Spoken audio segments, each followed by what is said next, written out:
In a few seconds, you're going to see me take on the Pathways Level 2 Introduction to Mentorship speech that I did today at my Toastmasters Club. But before we go to that video, if you haven't taken on this speech yet and you're wondering how you should be preparing for it, you're going to want to check out this video that is popping up right now because I break down all of the things you should be thinking about before you take on that speech. Okay, let's dive into the speech, and then afterwards, we'll dissect the evaluations, we'll analyze what I did well, what I can improve on for the future. One of my best friends gave a speech at my wedding, and prior to giving the speech, he did a little bit of research. He asked my closest friends, 20 of them, to give him one word that they would use to describe me. One friend, who isn't my wife, I'll point out, chose to use the word beautiful. I don't know why there's a surprised look on some of your faces right now. It was my friend Jordan, and that was a questionable response, but I'll take it. Other words that were used were nice, enthusiastic, and loyal. But there was one word that was used more than any others by my 20 friends. 50% of them used the word genuine to describe me. When we think about mentorship, often we think about lessons learned in a boardroom or an office by a boss or a colleague. But if I think about this word that half of my closest friends used to describe me, I realized that this was something that was ingrained in me much earlier than my working days. And it was ingrained in me by my parents. Madam Toastmaster, fellow Toastmasters, and our welcome guest, Sarah. In 2005, I was sitting in our living room in Taber, Alberta.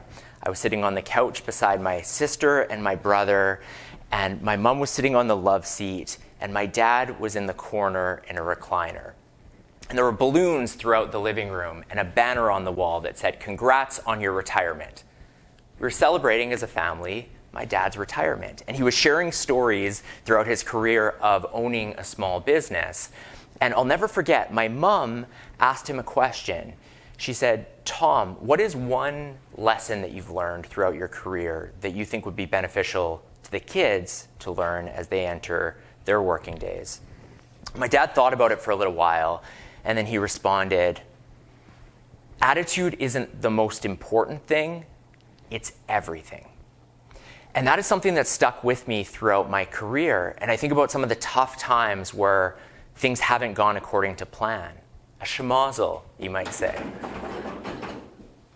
And during that chaos, it's really easy to lean into negativity or to join the gossip conversations. But it's that reminder from my dad's quote that during this time, I really need to lean into a positive attitude and be the exception. And on the flip side, sometimes things are going really well at work. You get that promotion, you land that new role. But then the insecurity sets in, the imposter syndrome.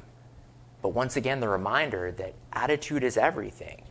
The skills can be learned, the experience will happen, but what's the controllable here? It's my attitude.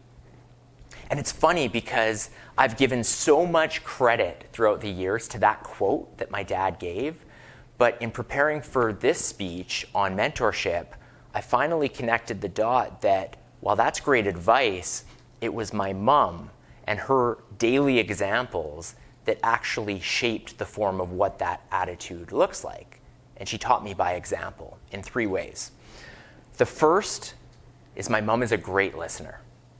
When you talk to my mom, it feels like there is nobody else in the world. She gives you her full attention. She looks directly at you, she smiles, she nods, she asks follow-up questions. And again, I didn't make this connection previously, but I went on to study journalism. I've hosted more than 250 podcast episodes. I've done a lot of listening. I've asked a lot of questions. And in thinking about it, I think I realized that I feel so good when I talk to my mom, and that's what drives me to want to interview and ask other people questions.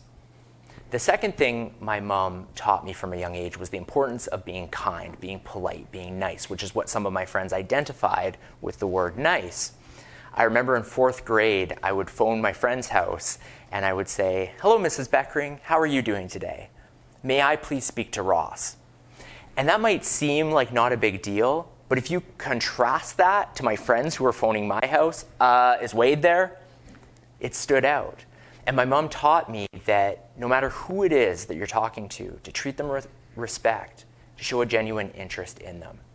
And then the third lesson my mom taught me wasn't around the kitchen table or on drives to school. It was in a shopping mall, of all places. When I'd go shopping with my mom, I'd get to go in a few stores for myself, and then it was mom's turn. And it was brutal.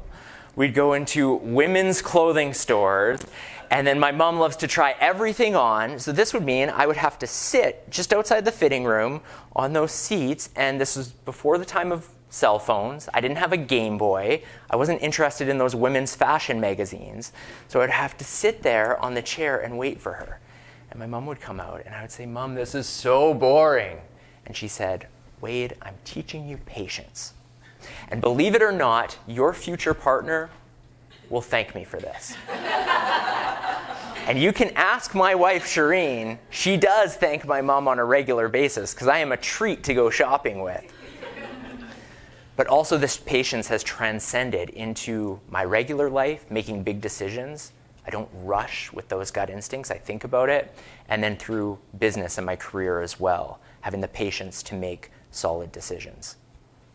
I've been doing a lot of thinking about raising my daughter. She's 8 months now. And I think about the person that she's going to become, some of the traits that I maybe hope she embodies.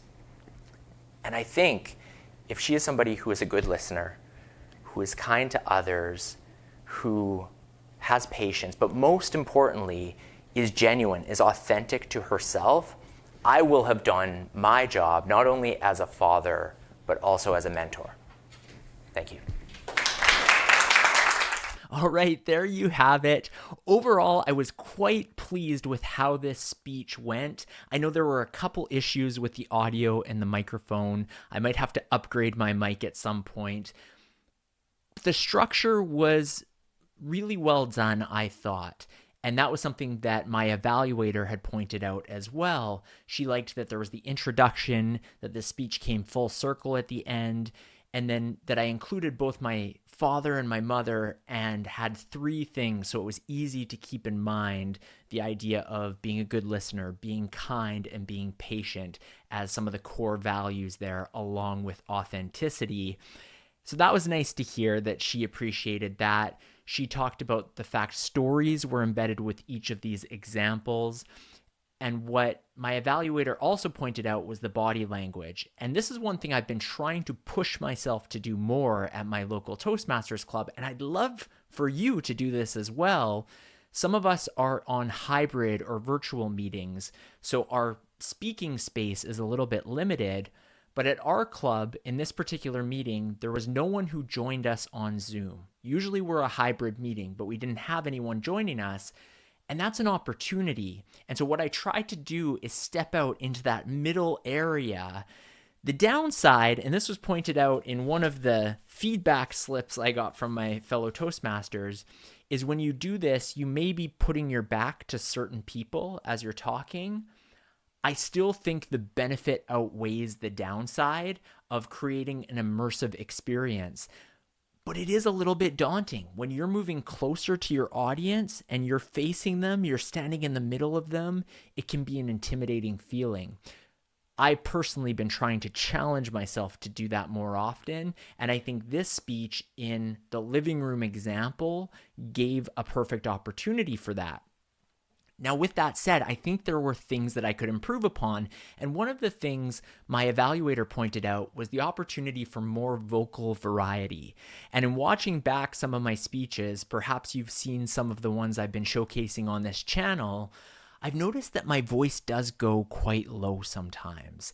And the challenge there is that not everyone in the room can hear it. And that's okay to do periodically to recapture the audience's attention at a sad part in the speech, but you want that base level of your volume to be loud enough so that people can hear you clearly throughout most of the speech. And my evaluator said there were more opportunities for me to raise that voice and lower that voice, and that could be done in the future. I stumbled on a few words early on.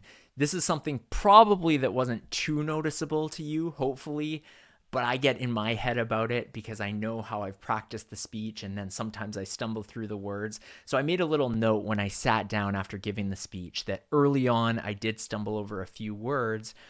And the other challenge I would give myself is I've really been pushing myself to make the why of my speech about the audience.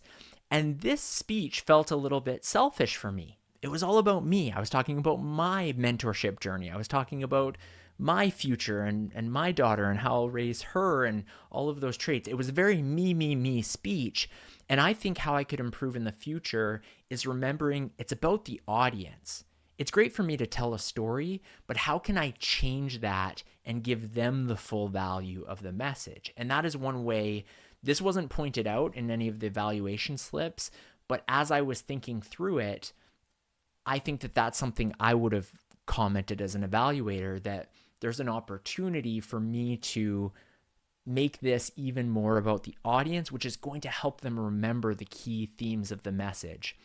I would love to hear your opinion. All of you, you're evaluators out there. What did I do well? What could I improve upon? Let's get the comments going. I would love to hear your feedback, and it really helps me. The encouraging words are nice to hear.